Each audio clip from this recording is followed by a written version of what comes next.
পটুয়াখালীর 3 আসনের বিশেষ করে এবং পটুয়াখালীবাসীকে আপনার মেসেজটা কি যদি একটু আমাদেরকে বলতেন। আমরা যদিও আমি একদিন পরে সংবাদ সম্মেলন করবো এটার ব্যাপারে, তারপরে নিউজের জন্য যদি আপনি কিছু বলতে চান তাহলে আমি বলি যে আপনি আপনার আমার সম্পর্কে আপনি যেটুকু জানেন, জি জি, বা আমার সম্পর্কে আপনি যেটুকু মানুষের কাছ থেকে জানতে পারবেন সেটা আপনি লিখে দেন। এটা তো পলিটিক্যাল টার্গেট নিয়ে করতেছে।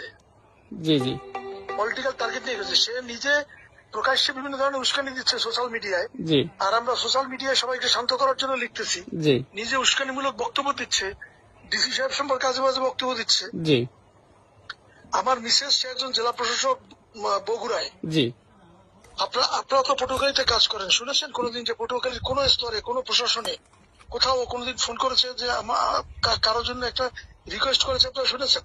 মানে জনশূন্যতা থেকে এগুলো করে আর কি, হতাশা। জি, জি, মানে সে দল থেকে মানে একটা চিঠি নিয়েছিল যে স্থানীয় বিএনপি তাকে সহযোগিতা করবে, কিন্তু স্থানীয় বিএনপির বাইরে, বিএনপির বাইরে কাউকে গ্রহণ করবে না। তার কারণ হচ্ছে 79 এর পরে কেবলমাত্র 15 ফেব্রুয়ারি নির্বাচনে সাজান মামায় 17 দিনের জন্য এমপি হয়েছিলেন। ওই আসনের মানুষ 79 এর পরে বিএনপির কোন এমপি পায়নি। সুতরাং জোট নোট কোনো কিছুতে বিভ্রান্ত হবে না। বিএনপি নেতা কর্মীরা বিএনপি কে ভোট দিবে এবং বিএনপি প্রার্থীর বাইরে কাউকে গ্রহণ করবে না। আর একটা বিষয় ভাইয়া, যে শাহজাহান সাহেবের কথা যেটা বললেন, উনি বলতেছে যে শাহজাহান সাহেবের সাথে যারা রাজনীতি করছে তারা প্রত্যেকে আমার সাথে আছে। আসলে এই কথাটা কি সত্য কিনা? আর সে যে বলে ওইটা কার সাথে কি আছে সে তো পরে দেখা যাবে। জি, বিষয়টা হচ্ছে যে আপনি সে যে অভিযোগ করছে যে শাহজাহান খানের কাউকে রাখা হয় না এই কমিটিতে, আপনি বিএনপির কমিটি চেক করে দেখেন। শাহজাহান খানের পরিবারের সদস্যরা, শাহজাহান খানের ঘনিষ্ঠজনেরা কেউ একজনও নাই যে কমিটিতে নাই। শুধু একজন মাত্র লোক নাই, সে হচ্ছে আগে জামাত করতো, জামাত থেকে বিএনপিতে যোগ দেওয়ার ফলে বিভিন্ন ধরনের অপকর্ম করেছে সে। তাকে তার ব্যাপারে শাহজাহান মামা সব মেয়ার যে কমিটি, সেই কমিটিতে তাকে রাখে নাই। মোস্তফা ভাই, গোলাম মোস্তফা ভাই এবং জাহাঙ্গীর খানের যে কমিটি, সেই কমিটিতে রাখে নাই। বর্তমান প্রেসিডেন্ট সেক্রেটারি তাকে রাখে নাই।